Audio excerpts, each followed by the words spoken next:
autopsy ng ilang nasawing PNP SAF commandos, lumalabas ang matinding pinagdaanan ng mga ito.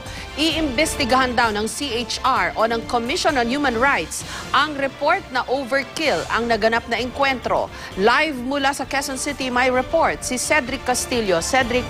Yes, Jessica, gaya nga nung nabanggit mo, magsasagawa na ng sariling investigation ng Commission on Human Rights o CHR patungkol sa clash na naganap sa Mama sa Pano sa Maguindanao. Partikular nga yung mga aligasyon na di umano ay nagkaroon ng torture at mutilation na naganap doon sa lugar. Pero ayon sa CHR, kakailanganin daw ng malaliman at masusing forensic investigation.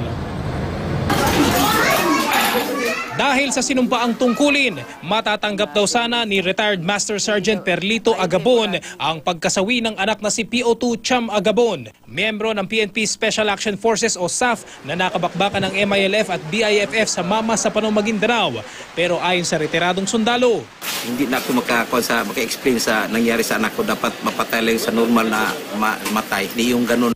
Kung pagbabasihan ng lumabas na autopsy sa kanyang anak na eksklusibong ibinigay sa GMA News, hindi raw maintindihan ng namatayang ama kung paano natawag na misencounter ang insidente.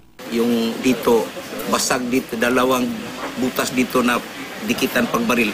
At saka dito, yung bat ng M6 o kanong pinukpok nila dito at saka in-slice dito. Matapos ang engkwentro kung saan 44 na SAF troopers ang napatay, naglutangan ang mga report na di umano'y mutilation o hindi makataong pagtrato sa labi ng isang nakapalitan ng putok. Ayon kay Police Director Benjamin Magalong, ang head ng Biroong Board of Inquiry, hindi pa kumpleto ang natatanggap ng BOI na autopsy report sa mga napaslang na mga pulis. Nang tanungin tungkol sa di umano'y mutilation, we are still waiting for the final report ng ating crime laboratory kasi sila yung nag-process ng ating mga biktima at hintayin natin.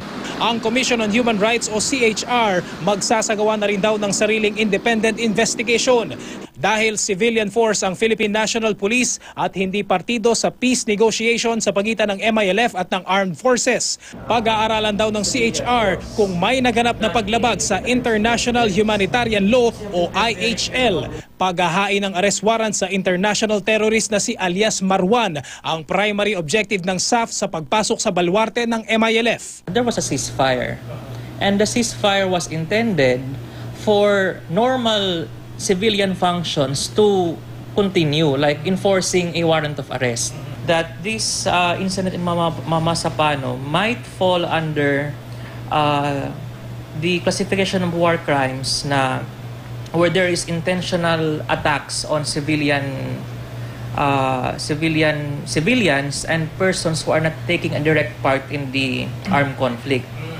Alinsunod sa Common Article 3 ng 4 na Geneva Conventions na isa sa mga basihan ng IHL, ipinagbabawal ang pagpatay, mutilation, torture at pagmamaltrato sa mga hindi kabilang sa isang conflict gaya ng mga sibilyan. All civilizations in the world accord respect to the human body, whether it's alive or dead.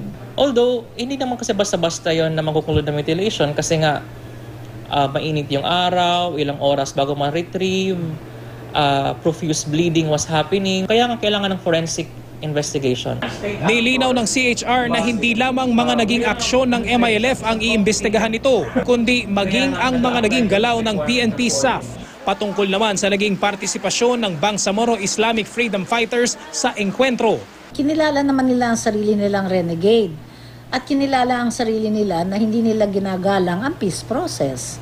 So yung CHR, kinikilala niya na gano'n yun. Outlaw siya. Ang recommendations na ibibigay ng CHR batay dun sa datos na makukuha niya at yung ebidensya na makukuha niya.